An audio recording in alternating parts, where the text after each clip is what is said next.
Здравейте и честита новата 2024 година на всички, които обичат да се занимават с заточване на ножове, с намиране на добри ножове и това им е хоби. Днес искам да направя едно видео за полирането на ножовете. Вече когато имате някой хубав нож, който си го харесвате и който ви е любим, и се стараете да го направите колкото се може по-хубав. Аз ще ви покажа това с моя предпочитан нож,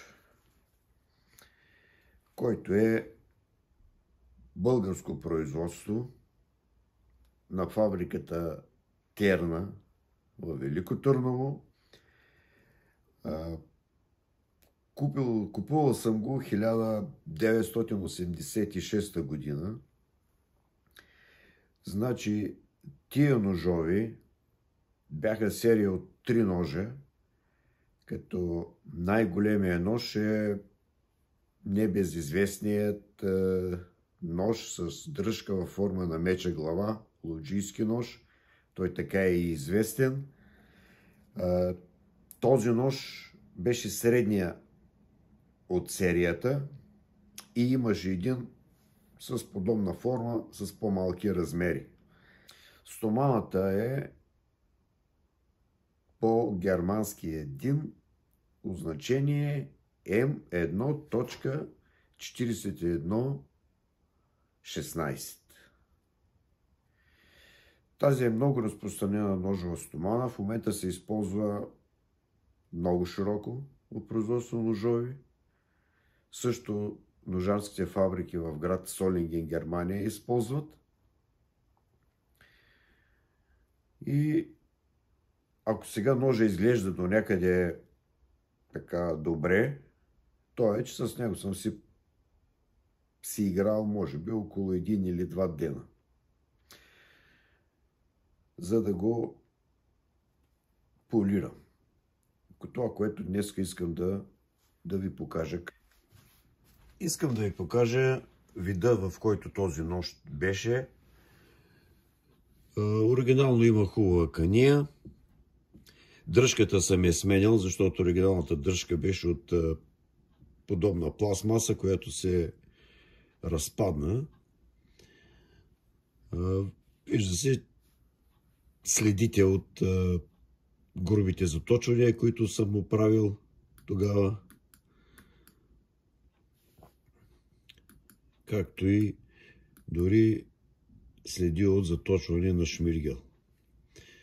Личи си надписа на фабриката Терна и отдолу Рост Фри. Стоманата, както ви казах, е немска. Какво ни е необходимо, за да полираме ножа до степен огледало? Това са като начало шкурки. Аз имам около няколко вида. Започвам с шкурка с грид 100, 150, 220, 500, 1000 и последната шкурка 1200. Освен това, това са шлайф пасти. Най-широко разпространените пасти са бяла, червена и зелена. Те са за основно първоначално полиране. Също така, необходими са ни допълнителни пасти. Аз имам допълнителни пасти, които започват от грид 300, 400, 600 и така стигаме до пасти, които имат максимално 10 000. Тия пасти са закупени от AliExpress и не са много скъпи. Също така разполагам с украински пасти, които имаме грид 2000, 3000, 8000, 14 000 и 46 000, която е най-фината паста, която има размер на зърността от 0,5 микрона до 0.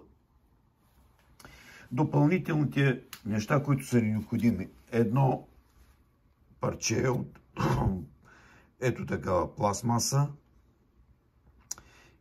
и изрязани няколко ивички, прозрачни, с размера на това парче от пластмаса, който може да ги намери всеки, като използва определени кухненски опаковки, като тази, например.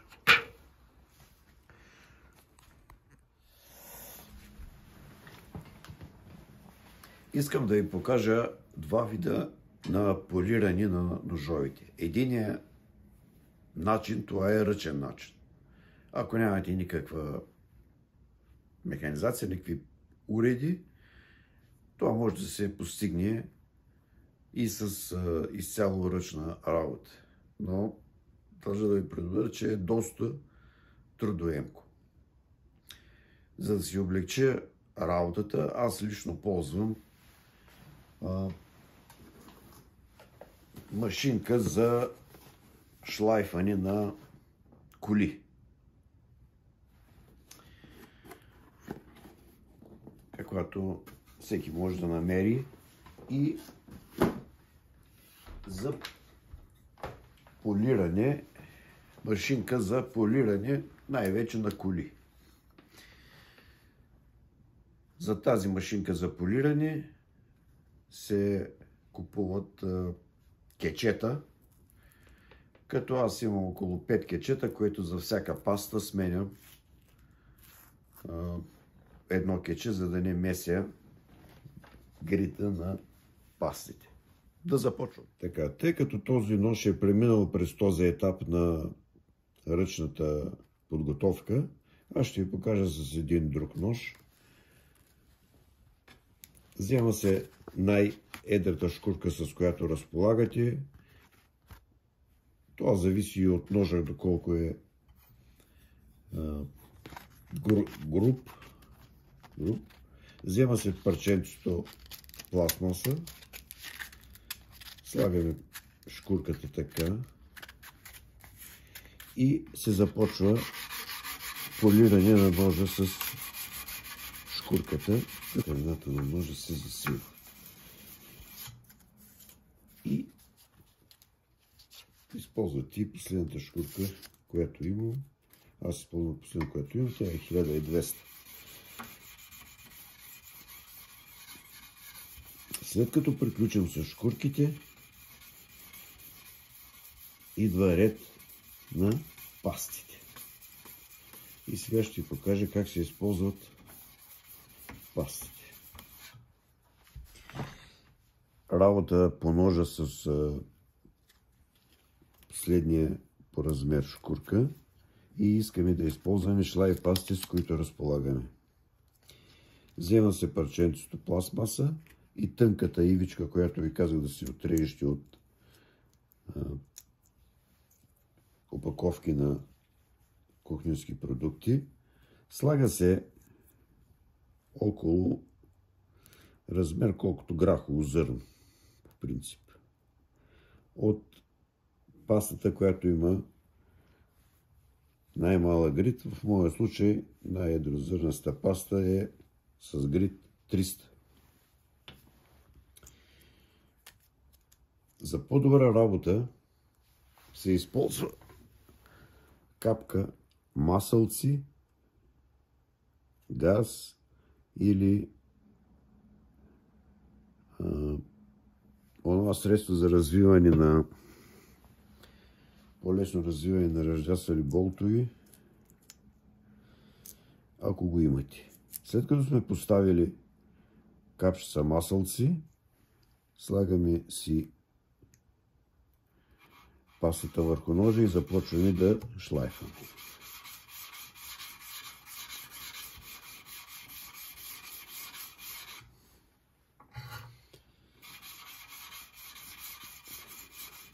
Ръчната работа по шлайфане на ножа е доста продължителна, за да се получи желания ефект. Вижда се какво е станало пастата. И преминаваме по следващата по размер паста. В моя случай тя е 400. Отново колкото грахово зърно.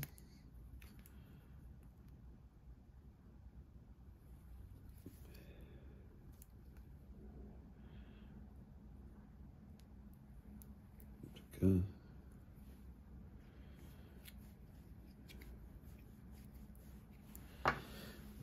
Капка масълце.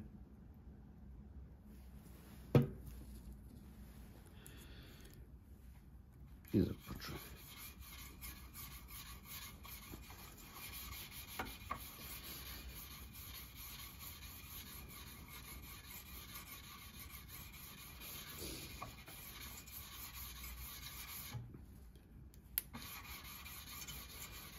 Това е начинът за ръчното полиране. Доста работа, доста време и трябва да сте внимателни, защото работите в непосредствена близост до острието на ножа. Едно по-невнимателно движение има опасност да се порежете. Така, да преминем към показване на механизираното шлайфане на ножа. Аз използвам машинка за шкуркане на коли, като използвам и съм поставил шкурка с размер 100. След като завършим с шкурката с размер 100, ще сменим с 150. Следващото по размер, което ще ползвам, ще бъде 220. След това 500. Още една шкурка 1000. И последната, която притежаваме е с 1200. Сега предварително се извинявам за шума, който прави, затова по принцип една и съща е работата с машинките. Те вършат доста по-голяма работа, защото видяхте, че ние трябва да вършим всичко друго на ръка. И да започваме.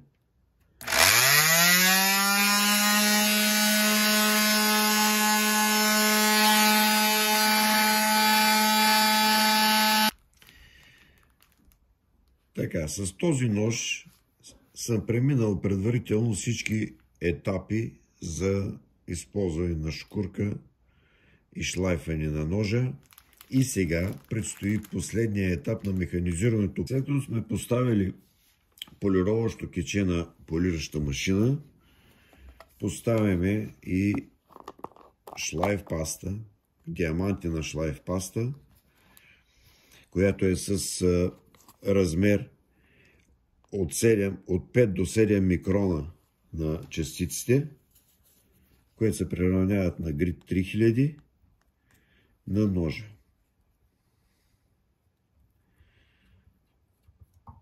Толкова е достатъчно, като за начало.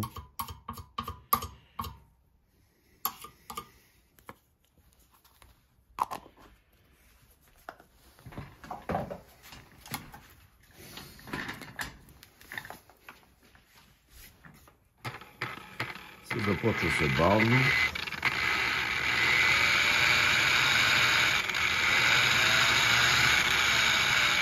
Внимава се посоката на въртение на полироваща машина да бъде в непротивоположна посока на острието на ножа, съответно, за да не се нарани кечето.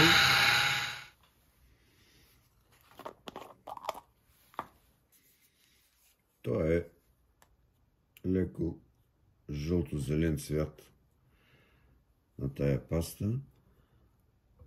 Пастата се разтапя, защото ножа е загрят.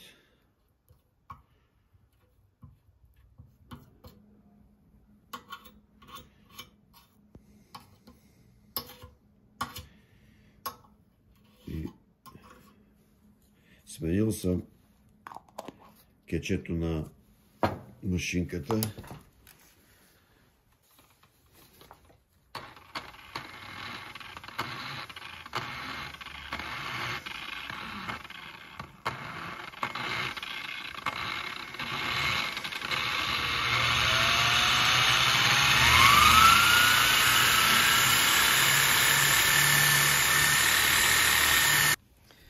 Ето е пасата с 46 000.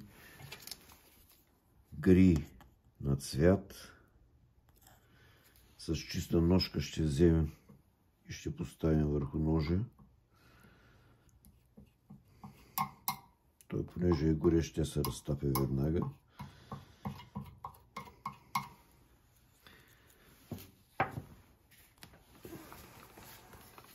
Начало бавно.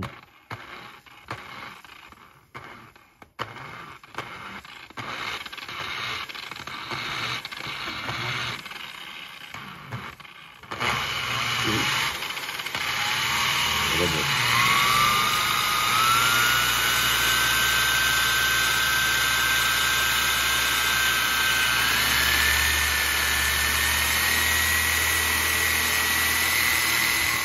Така, смятам, че ножа вече е готов, придобил и огледален блясък.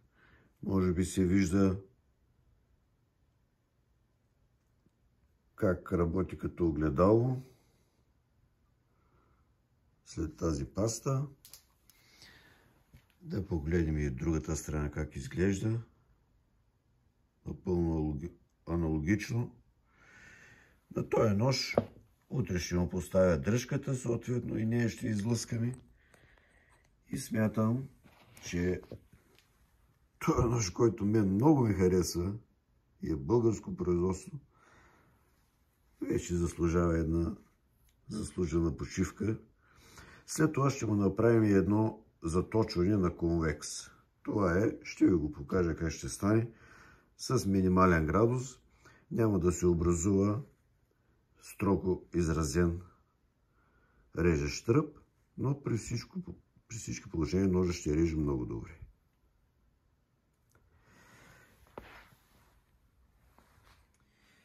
Това е монтажа за тъй нареченото конвекс заточване. Рейката, на която се закрепва камъка, обикновено е права, но там, където тя се съединява, се поставя една приставка, на която има 3 ъгъла, които са означени с 10,7, 7,2 и 4,3. Аз съм подбрал средния ъгъл, една средна стойност 7,2 и останалата част същото, заточното остава по същия начин. Разликата в режещия ръб, който се образува върху ножа, е, че той не е прав, а е с дъга. И сега ще ви демонстрирам как това ще стане. Как ще процедираме при конвекс заточването? Ще използвам 6 камъка. Ще започна с камък с грид 240, след него ще бъде 400, ще минем на 800, 1500, 3000 и ще завършим с любимия ми камък Арканзас с грид 8000. Да започваме.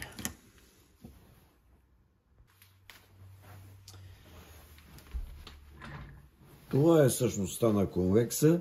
Примерно на края на камъка, който започва да се движи, в момента ни показва 17 градуса и 90 стотни. В процеса на движение този ъгъл намалява и както виждате в края при завършване на камъка вече ъгълът е 12 градуса. И тук не се образува режеш ръб от права линия, става леко заоблен. Да започваме с първия камък.